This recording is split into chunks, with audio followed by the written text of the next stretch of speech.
मुसलमानों का हमदर्द कौन? जाहिर सी बात है, बड़ा सवाल है। आदाब नाज़रीन, मैं हूं आपके साथ अबू हुरैरा और आप देख रहे हैं हमारी आज खास पेशकश। इसी इशू पर बात करेंगे कि तेलंगाना में आखिर मुसलमानों का हमदर्द कौन है। मुसलमानों को मौजूदा इंतखाबात में तमाम पार्टियों से नाराजगी और मायूसी हुई है। इसी इशू पर हम बात करेंगे।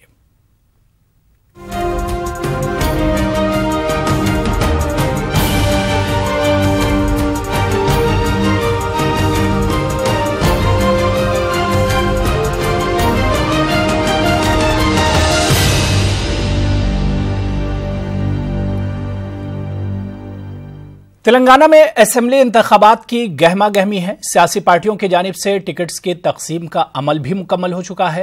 कई लीडर असेंबली के टिकट के ख्वाहिशमंद थे, लेकिन पार्टी ने उन्हें टिकट नहीं दिया, जिसकी वजह से ये लीडरान नाराज हैं।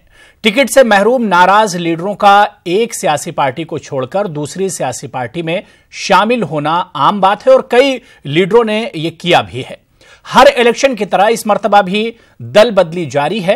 तेलंगाना में कई लीडर खुद को टिकट नहीं मिलने पर अलम बगावत बुलंद कर दिए हैं। कुछ ने पार्टी तब्दील की है तो बाज ने आजाद उम्मीदवार के तौर पर इंतखाबी मैदान में कदम रखा है। इंतखाबात से कबल पार्टी तब्दील करने का रुझान क्यों है? लीडर दल बदली अपने फायदे के लिए कर रहे हैं या मुल्क और कौम के फायदे के लिए? यह 100% का सवाल है। लेकिन क्या दल बदली के लिए इंतखाबी ही मुनासिब वक्त है? यह भी बड़ा सवाल है। इन तमाम सवालात और दीगर मौज़ूआत पर हम बात करेंगे। लेकिन आपको यह भी बताते चलें कि तेलंगाना में टिकटों की तकसीम में अक़लियतों के साथ नाइंसाफी का इल्जाम आयद करते हुए कांग्रेस के अक़लियती लीडर्स आबिद रसूल खान और खलीकुर रहमान अब टीआरएस में शामिल हो गए हैं। इन लीडरान ने टीआरएस का दामन थाम लिया है। इसी तरह टीआरएस से नाराज लीडर सुल्तान आरिफ इकबाल अब कांग्रेस में शामिल हो गए हैं।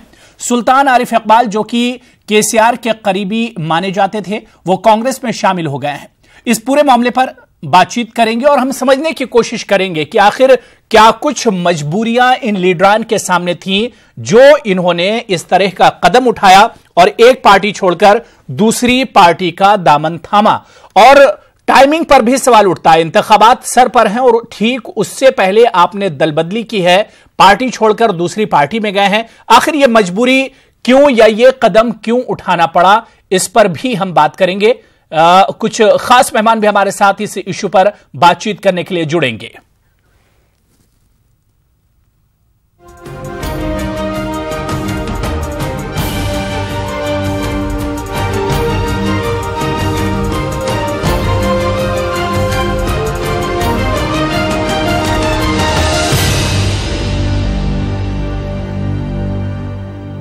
तो तेलंगाना के सियासी हालात और मुसलमानों को जिस तरह से तमाम पार्टियों ने नजरअंदाज किया है, मायूस हैं तेलंगाना के मुसलमान इन इंतखाबात में।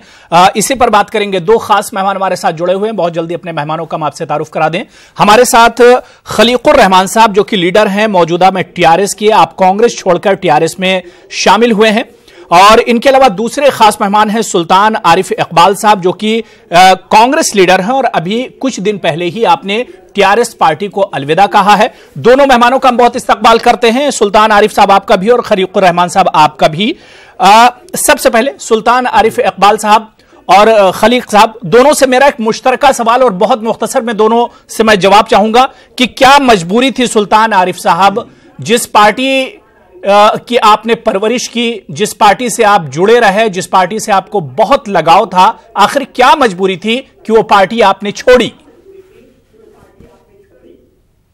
देखिए साहब, मेरी कोई मजबूरी नहीं थी कि मैंने पार्टी छोड़ा। मेरी मजबूरी सिर्फ इतनी थी कि मैं कम्युनिटी के लिए काम करने वाला शख्स हूं और मैं 12 साल यानी 2006 से इस पार्टी को ज्वाइन किया था, इसलिए कि हरीश राव साहब की बहुत काविशों की वजह से, और ये बोल के हमने तहरीक में शामिल हुआ था कि भाई मुसलमानों का एक चेहरा चाहिए और मुसलमानों की नुमाइंदगी चाहिए, और खास तौर से डिस्ट्रिक्टों से। तो जब मैं ये चूज करके मैं तहरीक में शामिल हुआ और जब तेलंगाना हमने हासिल कर लिया, हासिल करने के बाद जो हमने जबकि 2009 के और 2004 के मैनिफेस्टोज उठा के देखिए, उसमें जो वादे किए गए थे कि भाई तेलंगाना आ गया तो हमारे मुसलमानों के घरों में और मुसलमानों के जिंदगियों में जो खुशहाली आएंगी, वो खुशहाली के जो पॉइंट्स, जो नुकात थे, उसके ऊपर एक नुक्ते पर भी अमल नहीं किया गया। और जब हमने पूछा कि भाई इलेक्शन करीब आ गए, आपने 9 महीने पहले डिसॉल्व कर दिया, अब हम क्या मुंह लेके जाएंगे? कुछ पॉइंट्स है मेरे, ये तो सुन लीजिए, मेरी कौम के पॉइंट्स है। मेरे को कोई सीट की जरूरत थी ना कोई पोस्ट की। पोस्ट भी पार्टी ने ही पब्लिसिटी की, पार्टी के लीडरों ने ही पब्लिसिटी की, भाई उर्दू एकेडमी चेयरमैन, फलाना चेयरमैन, मैंने कभी नहीं वो किया। मगर मैं सिर्फ चाह रहा था कि आप मालूम कर लिए होंगे, आप भी बहुत डिस्ट्रिक्ट फिर रहे हैं साहब, आप खुद मालूम कर चुके होंगे कि भाई कईयों जगह मुसलमानों के बिल्कुल, यानी कौम के मफाद को आपने सुल्तान आरिफ साहब सामने रखा कि इस हुकूमत ने मुसलमानों के लिए कुछ नहीं किया, इस वजह से पार्टी छोड़ देना मुनासिब है और आप कांग्रेस में शामिल हो गए। खलीकुर रहमान साहब 40 सेकंड आपको भी, आपके सामने क्या मजबूरी थी कि आपने कांग्रेस को खैर बात कहा? बहुत सीनियर लीडर और पुराने लीडर रहे कांग्रेस के। जी हाँ, देखिए, कांग्रेस से मेरी काफ़ी पुरानी वाबस्तगी है। मेरे वालिद मोहतरम की वाबस्तगी भी कांग्रेस पार्टी से रही है। कांग्रेस पार्टी छोड़ने की जो एक अहम वजह है हमारी, के जो गुज़िश्ता 1.5-2 साल से हमें यह लगने लगा है कि भाई कांग्रेस पार्टी की जो आइडियोलॉजी है वो बदलते जा रही है और ये वो कांग्रेस पार्टी नहीं है जो हमने देखी थी। और अब ये लग रहा था कि भाई कांग्रेस पार्टी अब सॉफ्ट हिंदुत्व की तरफ जा रही है और वहां पे मुसलमानों के लिए खास तौर पे, क्योंकि मैं ऑल इंडिया कांग्रेस कमेटी का माइनॉरिटी डिपार्टमेंट का नेशनल कोऑर्डिनेटर भी था, तो सिर्फ न तेलंगाना बल्कि दूसरे जो स्टेट्स में थे वहां पे भी मुसलमानों के कई ग्रीवेंसेस थे और ये मुसलमानों की तरफ से समझिए आप शिकायत मेरे पास आती थी कि भाई हमें ना तो पार्टी के प्लेटफॉर्म पे या ऑर्गेनाइजेशन में मौका दिया जा रहा है, या नहीं तो जब कभी जहां भी अगर कोई इंतखाबात आते हैं वहां जब हम टिकट मांगते हैं तो वो कहते हैं कि भाई यहाँ से मुसलमान जीत नहीं सकता तो टिकट देके फायदा क्या है। तो कई वजूहात है समझिए आप, मगर जो मेन जो वजह जो है मेरी कांग्रेस पार्टी छोड़ने की, जैसा कि मैंने कहा कि कांग्रेस पार्टी में हम थे उसकी आइडियोलॉजी के लिए, मगर अब जब हमें यह लगा कि कांग्रेस पार्टी की जो ओरिजिनल जो आइडियोलॉजी थी वो आइडियोलॉजी अब समझिए बदल चुकी है और मुसलमान उसमें एक लायबिलिटी के तौर पे माने जा रहे हैं और कहीं भी समझिए मुसलमानों के लिए मुसलमानों को एक तरह से नजरअंदाज किया जा रहा था, वो आपसे देखा नहीं गया, वो आपसे खलीकुर रहमान साहब देखा नहीं गया। लेकिन खलीकुर रहमान साहब पूरी सच्चाई से बताइए, खबर यह भी आ रही थी कि खलीकुर रहमान साहब इस वजह से नाराज हुए क्योंकि भाई उनका मफाद जुड़ा हुआ था, वो चाह रहे थे कि भाई किसी सीट पर उन्हें उम्मीदवार बनाया जाए, इस वजह से उम्मीदवार आपको नहीं बनाएगा और आपने पार्टी छोड़ दी। क्या सच्चाई ये भी है? एक चीज मैं आपसे कहना चाहता हूं कि नहीं इसका जवाब देने दीजिए मुझे। देखिए, पार्टी में जितने भी कायदीन होते हैं, चाहे वो कोई भी कम्युनिटी से ताल्लुक रखते हैं, सबका ये अधिकार है, सबका ये हक है कि वो टिकट मांग सकते हैं। देना ये पार्टी की समझिए आप डिस्क्रिप्शन पे है। मगर जहां तक समझिए मेरा ताल्लुक है, क्योंकि मेरा वालिद मोहतरम भी समझे राज्यसभा के मेंबर रह चुके थे और मैं समझता था कि भाई, और ऐसी जगह से सीट हम मांग रहे थे जहां से हम जीतने के 100% इम्कानात थे हमको समझिए, और मगर उसके बावजूद भी, और ऐसी जगह से कांग्रेस पार्टी ने टिकट दिया है मुसलमानों को खास तौर पे, जहां से समझिए बिल्कुल मतलब गिनती में शामिल करने के लिए, तो ये भी बात है। मगर मेरा पार्टी से रिजाइन करना सिर्फ मतलब एक बड़ी वजह ये थी जो आपने बताई, ये अच्छी बात है। खलीकुर रहमान साहब की जो सच्चाई है वो आपने कम से कम बता दी कि भाई सीट, जाहिर सी बात है पार्टी की आप खिदमत कर रहे हैं, पार्टी की आप खिदमत कर रहे हैं तो आपको उसका सिला भी मिलना चाहिए, ये एक अच्छी बात है।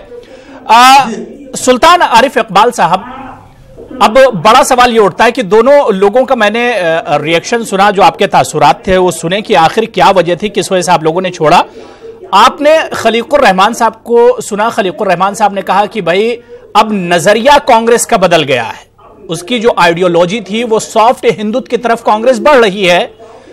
जिस चीज के लिए सुल्तान आरिफ साहब आप कांग्रेस में पहुंचे हैं, वो चीज तो खलीकुर रहमान साहब की नजर में अब कांग्रेस से जा रही है, नजरिया ही कांग्रेस का बदल रहा है। ये बिल्कुल सारी दुनिया जानती है, सारे इंडिया को मालूम है, सारे मुसलमानों को मालूम है कि भाई कैसा केसीआर साहब का टीआरएस पार्टी का जो है ना आंख मुचोली है मोदी साहब के साथ। शरीयत के उस पे जो है ना खलीक भाई ये बात बोल रहे, मुझे ताज्जुब हो रहा, क्योंकि खलीक भाई की मैं बहुत इज्जत करता हूं, क्योंकि एक अच्छे घराने से है कि उनके वालिद साहब क्या थे वो खुद बोले कि मैं ताज्जुब कर रहा हूं कि ऐसे बातें खलीक भाई के मुंह से निकल रही, क्योंकि वो मेरे बड़े भाई है, मगर ऐसे चीजें नहीं बोलना चाहिए, क्योंकि सारी दुनिया को मालूम है मैं ये चैलेंज कर रहा हूं, मैं तो फैमिली के करीब का आदमी हूं। क्या खलीक भाई 2019 में अगरचे टीआरएस जब जाएंगी बीजेपी के साथ, क्या वो जब क्या करेंगे, जब वो रिजाइन करेंगे? और रही बात ये सारी दुनिया जानती है, डीमोनेटाइजेशन पे, जीएसटी पे, शरीयत बिल पे, यानी कि इस पे तलाक सलासा पे, ये सब पे टीआरएस ने बीजेपी के साथ गई और अब्सटेन करी। और रही बात ये जो सीटों की बात हुई, खलीक भाई के दोस्त एक आबिद रसूल खान साहब ने एक अच्छे वो थे, मैं उनको चाहता भी था, वो जो है एक इल्जाम लगा के गए कि भाई दो चीज का, एक सीटों का, एक माइनॉरिटी डिपार्टमेंट में सीटों का ये कि भाई सीट कम दिए गए। अरे आज आप क्या बोलेंगे, डिस्ट्रिक्टों में आपने एक सीट दी, वो भी मजबूरी पे, बोधन से, क्योंकि अगरचे वो शख्स को नहीं दिए जाते तो बहुत बड़ी प्रॉब्लम आती, सीएम साहब को भी सीट छोड़नी पड़ती थी, सारी दुनिया को मालूम है बात। सेकंड, आपने एक डिस्ट्रिक्टों से एक सीट दी, हमने दो दी, वो भी दो जीतने वाले, ताहिर बिन हमदान को और शब्बीर अली साहब को। हैदराबाद से आपने दो दिया, रात रात इंपोर्ट करे, सलाउद्दीन कोई नाम है जिसको कोई पहचानते नहीं, मेरे को फोन करके पूछे लोग। हमने हैदराबाद से 5 दिए, जिसमें से जीतने वाले सीट है और टक्कर के कैंडिडेट है, और महाकुटुंबी में 1 दिए। हमने 8 दिया, महाकुटुंबी को मिला के ये लोगों ने सिर्फ 3 दिया, उसमें से 2 डम्मी कैंडिडेट है। आप सोचिए, टिकट के बाद पे ये लोग फेल हो गए जाके, खलीक भाई वो लोग। और रही बात, आबिद रसूल खान साहब ने दूसरी बात बोली माइनॉरिटी डिपार्टमेंट की, माइनॉरिटी डिपार्टमेंट खलीक साहब और आबिद रसूल खान साहब को ये पता नहीं है, अब मालूम हो जाएगा कि वहां हैसियत क्या है मुसलमानों की। वहां पे माइनॉरिटी सेल का चेयरमैन नहीं है साहब, चेयरमैन बनाया गया, कोई पहचानते नहीं, बॉडी ठीक है, वो दूसरा इशू है। कोई सुल्तान आरिफ, वो देखिए इशू दूसरा है। सुल्तान आरिफ साहब, मेरा सवाल ये है कि आप कांग्रेस को सिर्फ महदूद मत कीजिए तेलंगाना तक, हालिया दिनों में इंतखाबात मध्य प्रदेश में भी हो रहे हैं, राजस्थान में हो रहे हैं, मिजोरम और इसके अलावा छत्तीसगढ़ में, तेलंगाना को भी उसमें शामिल कर लीजिए। कांग्रेस ने हर जगह मुसलमानों को मायूस किया है। आरिफ साहब, ये सच्चाई आप क्यों छुपा रहे हैं? हर जगह मुस्लिम उम्मीदवारों को नजरअंदाज किया गया है। देखिए, पहली बात, गुजरात में डायरेक्ट टक्कर थी, वहां पे मुसलमान चुन के आए 3 से 4, वो कांग्रेस पार्टी से आए, बीजेपी से नहीं आए। और रही बात, मध्य प्रदेश में भी भोपाल में दिया गया और दूसरी जगह भी दिया गया, और राजस्थान में भी दिया गया, हर वक्त चुन के आते गए। रही बात, क्या बीजेपी से आप सवाल कर सकते हैं, इनके अलायंस पार्टनर है, यानी कि छुपे ढके उसमें, कभी बीजेपी से सवाल करिए क्यों नहीं दिए बोल के वहां पे, यहाँ पे टीआरएस खुद नहीं दिए। ना अलायंस ऐसे कैसे बोल सकते हैं आरिफ साहब, अलायंस आप ऐसे कैसे बोल सकते हैं? ये मैंने पार्टी ज्वाइन करने से पहले मेरी केटीआर साहब से बात हुई है, और बिल्कुल ये मैं समझिए आप यकीन के साथ ये कहता हूं कि टीआरएस पार्टी खतन बीजेपी के साथ न किसी किस्म का कोई माहिदा है, ये सिर्फ और सिर्फ कांग्रेस की तरफ से समझिए आप एक इल्जाम और प्रोपेगेंडा है, झूठा प्रोपेगेंडा। और जैसा कि अभी सुल्तान साहब बता रहे थे कि 2019 में टीआरएस बीजेपी की सपोर्ट करेंगी, मैं आपसे यह वादा करता हूं कि टीआरएस बीजेपी की सपोर्ट खत्म नहीं करेंगी। कल एक प्रोग्राम यहां पे हैदराबाद में था, जहां पे खुद केटीआर साहब ने भी और यहां के हमारे honourable deputy chief minister Mahmood Ali साहब ने कसम खाई है कि टीआरएस पार्टी बीजेपी की कभी भी तायद नहीं करेगी। नहीं, ये तो सियासत है, इस पर कहां जा रहे हैं खलीक साहब?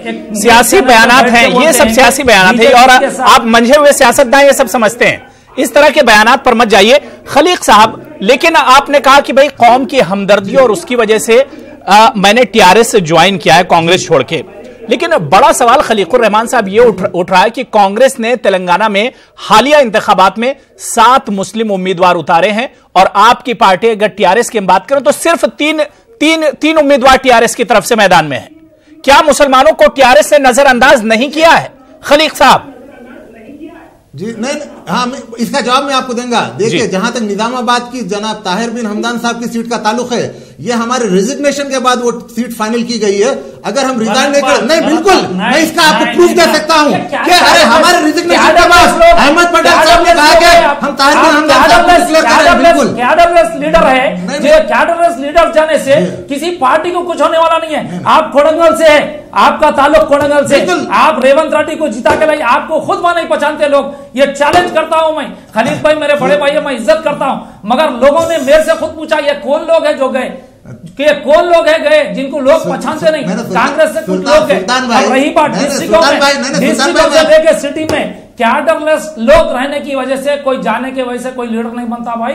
ये तो वक्त बताएगा। आप 11 दिसंबर तक इंतजार कर लीजिए, आपको पता चल जाएगा कि 11 दिसंबर से लीडर के जाने या ना जाने से पार्टी को क्या फर्क पड़ता है। और हमने जो इस्तीफा दिया है पार्टी से खास तौर पे, कि ये कोई जाति वजह नहीं था। ताहिर बिन हमदान क्या इनके इससे पहले भी क्या बोलते, एक बार नहीं 3 बार लड़े इलेक्शन, क्या इनके दम पे लड़े, इनकी वजह से लड़े? गलत बात। डेफिनेटली अब्दुल्ला कोतवाल साहब को ही मिलने वाला था, इब्राहिम साहब को मिलने वाला था महमनगर से, वो सीट टीजेएस के उसमें चले गई, वरना वो भी सीट आती थी। और अपने अब के बार वाकई कांग्रेस पार्टी ने टीआरएस को दिखा दिया। हमारे पास तो पूछा नहीं जाता, वो जो सीट दिया है, पूछा नहीं जाता, कैंडिडेट को तक पता नहीं चलता कि भाई डिक्लेयर करते। अभी आगे पता चलता खलीक भाई को कल की मीटिंग में जो है कोने में बिठा दिया गया, एक दिन में कोने में बिठा दिया गया। अब वो अलग बात है, वो अलग बात है भाई। 15-20 दिन के आरिफ सुल्तान साहब वो अलग बात है, लेकिन खलीकुर रहमान साहब शामिल हुआ ना किसी ओहदे के लिए ना किसी पोजीशन के लिए। मेरा एक मकसद, एक मिशन है। मेरा मकसद और मिशन यह है कि भाई मुसलमानों की फलाह बहबूद गुज़िश्ता 4.5 साल से जो कर रहे हैं। आप ये पूछिए, आप फलाह बहबूद की बात करते हैं, फलाह बहबूद पे आज लोन्स किसकी वजह से रुके हुए? 3 साल 9 महीने, 4 साल 3 महीने में सिर्फ 8,400 जो गवर्नमेंट क्लियर कर। एक मिनट सुनिए, आप जो फलाह बहबूदी की बात कर रहे हैं जाके केटीआर से पूछिए आप। 3 साल 9 महीने एक लोन क्लियर नहीं किया गया, एक लोन जो माइनॉरिटी फाइनेंस कॉर्पोरेशन आपकी गवर्नमेंट थी कांग्रेस की, कितने बार दिया गया? अब क्यों रोका गया? लोन तो तुम्हारे हाथ में था। 12% रिजर्वेशन कहां गया? आप नई शेड्यूल में रखने की जरूरत नहीं थी लोन्स को, लोन्स नहीं दिए गए। आउटसोर्सिंग में आप चलिए मेरे साथ खलीक भाई, पूरे डिस्ट्रिक्टों के हेडक्वार्टर्स पे ऑफिसेस है, वहां पे चल के देखिए आउटसोर्सिंग में कितने लड़के लड़कियां नॉन माइनॉरिटीज काम करते हैं। माइनॉरिटीज का 1% तनासुब नहीं। क्या उसके लिए रिजर्वेशन की जरूरत है? आप फलाह की बात करते हैं, आप ऐसे कई इश्यूज है। सब प्लान इतने दिन से दूसरों को सब प्लान दे रहे हैं हमारे सीएम साहब, क्यों माइनॉरिटीज के लिए हमने रखा? हमने बोला, हरीश राव साहब को बोला सब प्लान रखो साहब, सब प्लान रखो साहब। 2 साल से बम मार रहे हैं, सब प्लान की बात नहीं आती। और सिर्फ 2000 करोड़ का खलीकुर रहमान साहब, ठीक है आरिफ साहब आपकी बात पूरी हो गई। मुझे भी मौका दीजिए बोलने के लिए। आरिफ साहब बात पूरी हो गई। सबसे बड़ा जो कारनामा है टीआरएस गवर्नमेंट का वो है अकामती मदारिस का, यानी रेसिडेंशियल मुझे कहने दीजिए ना आप, उसके बाद फिर अकामती। क्योंकि अब इस वक्त हमारी कौम को सबसे ज्यादा मैं समझता हूं कि जरूरत है वो है तालीम की। और तालीम से जब हम हमारी कौम को आरास्ता करेंगे तो उसके बाद मैं समझता हूं कि हम मुस्तकबिल पे देख रहे हैं। खलीकुर रहमान साहब, मुस्लिम लीडरशिप कहां से पैदा होगी? खलीकुर रहमान साहब, मुस्लिम लीडरशिप कहां से पैदा होगी? जिस फलाह बहबूद की आप बात कर रहे हैं वो तो यहीं पर खत्म हो गई। सिर्फ 3 उम्मीदवार आपको तेलंगाना में मिले मुस्लिम, सिर्फ 3 मुस्लिम चेहरे मिले टीआरएस को। आप मुस्लिम लीडरशिप खत्म कर दिए, टीआरएस पार्टी पूरी मुस्लिम लीडरशिप खत्म कर दी। नहीं देखिए साहब, आप कह नहीं सकते। माइनॉरिटीज को बात नहीं किया गया, ये नहीं थे, मैं था पार्टी में। आज इनकी पार्टी के अंदर एक मुसलमान लीडर से आप स्टिंग ऑपरेशन कराइए, पूछिए टीआरएस पार्टी के लीडरों से, एक बार भी इनके डिप्टी सीएम साहब के छोड़ के कोई लीडर इनका केटीआर या केसीआर कभी माइनॉरिटी टीआरएस के माइनॉरिटी के लोगों से मिले हैं? बात करें हैं क्या? पूछो। एक बार एर्रावली में रखे, उसके बाद 3 साल तक एक बार नहीं मिले, एक बार पूछे नहीं कि भाई तकलीफ क्या है। 2 मिनट में शर्मा एमआईएम वाला, ठीक है आरिफ साहब, खलीक साहब को भी सुन लेते हैं, पहुंच जाते हैं, आप अपॉइंटमेंट देते। ठीक है आरिफ साहब, देखिए आपने कहा कि कौम में लीडरशिप को पैदा करने की जरूरत है और ये पार्टियों की जिम्मेदारी बनती है। आप और मैं यहाँ पे छोटी सी मिसाल देता हूँ, 2 मिनट का मुझे टाइम दीजिए, बीच में रोकिएगा मुझे। यहाँ देखिए महबूबनगर की जिस जिले से मेरा ताल्लुक है, और वहां की जो सीट थी 2014 में कांग्रेस पार्टी ने उबैदुल्ला कोतवाल साहब को दी थी। और अब की बार अगर उबैदुल्ला कोतवाल साहब को देते या कोई और मुसलमान को देते वहां पे, तो ये 100% वो सीट मुसलमान के लिए जीतने वाली सीट थी। मगर बदकिस्मती की बात है कि अलायंस में वो सीट को समझिए कुर्बान कर दिया गया। भाई आप अगर अलायंस करते हैं टीडीपी से या टीजेएस से या सीपीआई से, क्यों मुसलमान की सीट को आप सेक्रीफाइस करते हैं? कोई दूसरे सीट को आपको आप कहिए कि भाई हम नहीं कर सकते, मुसलमान की सीट है। और 2 मिनट का टाइम, और एक चीज, और दूसरी चीज है, देखिए टीआरएस पार्टी में मैंने देखा हूं कि उन्होंने मुस्लिम लीडरशिप को एनकरेज करने के लिए केसीआर साहब ने वादा किया था कि मैं जीतने हाँ, वादा किया था लेकिन सीटें नहीं दी। वादा किया था, उम्मीदवार नहीं बनाए। न सिर्फ डिप्टी वादा किया था, उम्मीदवार नहीं बनाया। वादा तो रिजर्वेशन का भी किया था खलीक साहब। रेवेन्यू का पोर्टफोलियो भी उन्होंने दिया। खलीक साहब, वादा तो रिजर्वेशन का भी किया था। वादे तो बहुत किए थे। वादा तो ये अब भी है कि बीजेपी के साथ नहीं जाएंगे। हम अपोजिशन है, हमको ज्यादा टाइम मिलना चाहिए। नहीं, सुनिए आप, इन्होंने बोला कि भाई फलानी जगह से क्यों नहीं दिए। क्यों? इब्राहिम हमारी पार्टी में थे, क्यों नहीं दिए? आपके सीएम साहब क्यों नहीं दिए? क्या वहां से जीत नहीं सकते थे? क्यों श्रीनिवास गौड़ को दिए? वहां से जीत नहीं सकते थे। तारिक अंसारी, इससे पहले तारिक अंसारी वहां पे अर्बन से थे, अर्बन से बहुत एस्पिरेंट था बंदा, ठीक है, नहीं दिया गया। ठीक है। सुल्तान आरिफ, मेरा एक सवाल बीच में आपसे है। सुल्तान आरिफ, सबको खत्म कर दिया। सुल्तान आरिफ, आपसे मेरा एक सवाल है, उसके बाद खलीकुर रहमान साहब। बिल्कुल 30-30 सेकंड दोनों को मिलेंगे, टाइम कम है, मैं चाह रहा हूं कि सारी बातें आ जाएं। सुल्तान आरिफ साहब, आप टीआरएस छोड़कर कांग्रेस में गए हैं। आप टीआरएस में काफी पुराने लीडर हैं, बुनियादी मेंबर हैं। क्या आपको नहीं लगता है सुल्तान आरिफ साहब कि रिजर्वेशन के नाम पर तेलंगाना के मुसलमानों को टीआरएस ने ठगा, जिसमें आप भी शामिल हैं? एक बात आपको बोल दे रहा हूं, चैलेंज करके बोल रहा हूं आपको ये जगह से, खलीक भाई के सामने। अगरचे मैंने ये बात नहीं पूछी 2009 से पहले कि ये गलत है, ये 12% मत दीजिए, क्योंकि मैं 2 साल से टीवी पे नहीं आया, किसी चीज पे नहीं आया। क्यों? शर्मिंदगी से, क्योंकि कई ऐसी चीज है जिसमें 12% भी वो नहीं होने की चीज है। जो चीज अपन से नहीं हो सकती मत करो बोल के बोले आप। नहीं तो पहले आपने कदम नहीं उठाया ना सुल्तान आरिफ, आपने पहले कदम नहीं उठाया ना, आप पार्टी छोड़ देते अला ऐलान। सुल्तान आरिफ, आप पहले पार्टी छोड़ देते कि रिजर्वेशन ये वादे ये पार्टी नहीं पूरे कर रही है टीआरएस, हम पार्टी छोड़ रहे हैं क्योंकि मुसलमानों के सिर्फ वादे कर रही है टीआरएस। आप तो उस पार्टी से चिपके रहे, उस पार्टी से आपके मफाद जुड़े थे। जब आपने देखा कि आपके मफाद पूरे नहीं हो रहे, आपने सौदा कर दिया। 2-3 साल से देखिए, उम्मीद पे जिंदा है इंसान। हम 2-3 साल से हम लड़ रहे हैं कि ये कंप्लीट करो, ये चीजें कंप्लीट करो, ये चीजें कंप्लीट करो। हम लड़ रहे हैं 2-3 साल से। अब 1 साल पहले इन्हों बोले नहीं, आपकी लड़ाई कहीं दिखाई नहीं दी। सुल्तान आरिफ, सच्चाई ये है, आपकी लड़ाई कहीं दिखाई नहीं दी। आपकी लड़ाई कहां थी भाई? आपकी लड़ाई तो नहीं दिखी कहीं। सब में बड़ी प्रॉब्लम ये है, आप सही बात बोले, हमारे पास डिक्टेटरशिप है कांग्रेस में, यानी हमारे पास मींस टीआरएस पार्टी में डिक्टेटरशिप है। आज खलीक भाई आ गए, बहुत बड़ी बात है। वहां जो है किसी को पूछ जा नहीं सकते, ना प्रेस को जा नहीं सकते कोई, यहां तक कि डिप्टी सीएम भी परमिशन लेके कुछ बोलना पड़ता। खलीकुर रहमान साहब, ये परेशानी आपको आगे झेलनी पड़ेगी। डिक्टेटरशिप की परेशानी है टीआरएस में। डेमोक्रेसी चीज की नाम नहीं है वहां। खलीक साहब, मैं कह रहा हूं ये परेशानी जो झेल चुके हैं सुल्तान आरिफ, ये आपको झेलनी पड़ेगी। डिक्टेटरशिप है वहां, आप बोल भी नहीं सकते हैं। नहीं साहब, बिल्कुल 100% झेलना पड़ेगा। लिख के रख ले, मेरा भाई बहुत अच्छे आदमी है, परेशान हो जाएंगे। देखिए, जहां तक मेरा ताल्लुक है, मैं अच्छी तरीके से, क्योंकि केसीआर साहब मेरे लिए कोई नए नहीं है, वो पहले तेलुगु देशम में थे जब मेरे वालिद साहब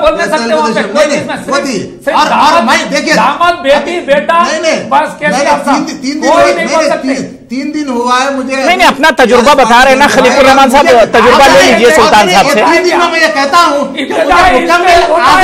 मुझे मुकम्मल आजादी दी गई है, और किसी किस्म की ना रोके ना टोके। आज भी जो मैं आ रहा हूँ अपने तौर पे खैराबाद में फर्जी में कैंपेनिंग करके मैं सीधा वहां से आ रहा हूँ। और होता है कि आगे बिल्कुल देखिए आप, बिल्कुल ये 12 दोनों के लिए इब्तिदाई इश्क है अभी जी। देखिए, सुल्तान भाई भी यही रहेंगे, मैं भी यही रहूंगा। सुल्तान भाई अब कांग्रेस पे है, ये बात आबिद रसूल साहब वापिस लेना चाहिए।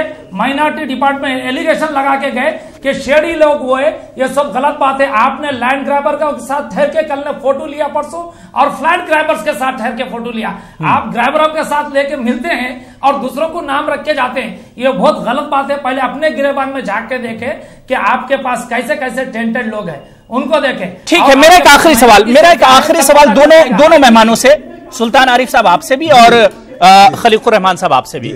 बिल्कुल सच्चाई से बताइए खलीकुर रहमान साहब कि क्या वाकई में जो आपका मफाद था, जो जाती मफाद था, उसको आपने अहमियत दी और कौम का सौदा आपने कर दिया, आपने पार्टी बदल कर? देखिए, मैं आज आपके सामने ये कसम खा के कह रहा हूं कि मैं कोई जाती मफाद के लिए नहीं आया, और कोई कंडीशन रख के नहीं आया हूं, और सिर्फ मेरा एक ही मकसद था, क्योंकि मैंने कांग्रेस को गुज़िश्ता 1.5 साल से बहुत ही अंदर से देखा है। और मैं यहाँ पे कहना चाहूंगा कि जो गुजरात के जो इलेक्शन हुए हैं, किसी कांग्रेस के लीडर को, किसी स्टार प्रचारक को, स्टार कैंपेनर को वहां पे नहीं भेजा गया, और वहां पे किसी को इजाजत नहीं थी कि भाई जाए और कैंपेन करे। मुसलमानों का मफाद था, मुसलमानों का मफाद था खलील साहब, तो किसी मुस्लिम पार्टी को आप ज्वाइन कर लेते। रिपोर्ट जब से आई है, जब से तब्दीली आई है। और रही बात आप नहीं, सुल्तान साहब आपसे भी यही सवाल है। सुल्तान साहब अपना रिएक्शन दीजिए, लेकिन पहले मेरा सवाल कि आपने अपना मफाद सामने रखा और कौम का सौदा किया आपने, जिस वक्त आपने कदम उठाया, ये सवाल बनता है। मेरे बारे में एक बात, मेरे बारे में आप सिद्दीपेट जाइए, पूरे डिस्ट्रिक्टों में जाइए, और हमारी पार्टी के किसी भी एक शख्स से, कोई बड़ा हो दो छोटा हो दो, उससे पूछिए, आप किसी मुसलमान से पूछिए, किसी गैर मुस्लिम से पूछिए, मेरे हिंदू भाइयों से, सुल्तान आरिफ वो वाहिद शख्स है जो अपने प्रॉपर्टियां बेचकर तहरीक को लगाया, मूवमेंट को लगाया तेलंगाना की। वो वाहिद शख्स है जो अपना पूरा पैसा सऊदी अरब का पूरे दामो दिर में सुख ने, मैंने गली की लड़ाई ली, मैंने धरने किए। हरीश राव कैसा लड़ते हैं आपको पता है ना। मैं हरीश राव साहब के साथ शाना बाशाना दोनों दोस्त थे। कौम का मफाद अगर आपके सामने होता, सुल्तान साहब, कौम का मफाद अगर आपके सामने होता तो शायद आप लोगों को यह है कि मेरे को मेरी पार्टी में भी चंद लोगों को तकलीफ ये थी, सुन लीजिए आप, मेरी पार्टी में भी चंद लोगों को तकलीफ ये थी, मैं हर वक्त गरीबों की बात करता था, माइनॉरिटीज का इशू उठाता था, इसलिए चंद फिरका परस्त लोगों को भी तकलीफ थे। एप्पुड़ जूशना तेलुगु में बोलते हैं, एप्पुड़ जूशना माइनॉरिटी ले अंटड़ू बोल के, क्योंकि मैं उस कौम से आता हूं, मेरा जब पैसा लगा, मेरी मेहनत लगा, मेरी सब कुछ लगा, तो तेलंगाना के बाद हमारे उसमें तब्दीली आना चाहिए था तेलंगाना में। वही जैसे कि वैसे ही रहेंगे तो कैसा होगा। और मफाद किस चीज का मफाद, भाई सिद्दीपेट से लड़ो करके बोले इनके पुराने बॉस बोसराजू साहब बोलो, मैं बोला नहीं चाहिए मेरे को एमएलए सीट, ना मेरे को कुछ चाहिए, मैं सिर्फ कौम के ये 8 चीजें रखो मैनिफेस्टो में, मैं आता हूं पार्टी में। वो लोगों ने मैनिफेस्टो में सब तेलंगाना में तो ऐसी भी पार्टियां जो सिर्फ कौम के लिए ही लड़ रही हैं। आपको उस तरह की पार्टी ज्वाइन कर लेनी थी जो सिर्फ कौम के नाम पर लड़ रही है। आप फिर कांग्रेस और टीआरएस के चक्कर में आप लोग कहां पड़े हुए हैं? कौम के नाम पे तो बट्टा लगा रही, रात दिन बाबरी मस्जिद बोल रही, जबकि पूरी उम्मा सब लोग बाबरी मस्जिद का जो भी फैसला है सुप्रीम कोर्ट का, उसको हम मानेंगे बोल रहे हैं। और रही बात इतने कितने की वो थे इसकी, बिल्कुल अब ये इंतखाबात भी हो जाएंगे सुल्तान आरिफ साहब और खलीकुर रहमान साहब, ये इंतखाबात भी हो जाएंगे। आप लोगों के जो वादे हैं, जो बातें हैं, वो भी याद रहेंगी। न्यूज़ 18 उर्दू के साथ आपने तमाम बातें शेयर की, बहुत बहुत शुक्रिया। वक्त नहीं है, बड़ा अच्छा टॉपिक था और आप लोगों ने बड़ी अच्छी बात कहने का मौका दीजिए ना। ठीक है देखिए, बिल्कुल वक्त नहीं। बहुत बहुत शुक्रिया सुल्तान आरिफ साहब आपका भी और खलीकुर रहमान साहब आपका भी। आज फिलहाल बुलेटिन में इतना ही। आदाब।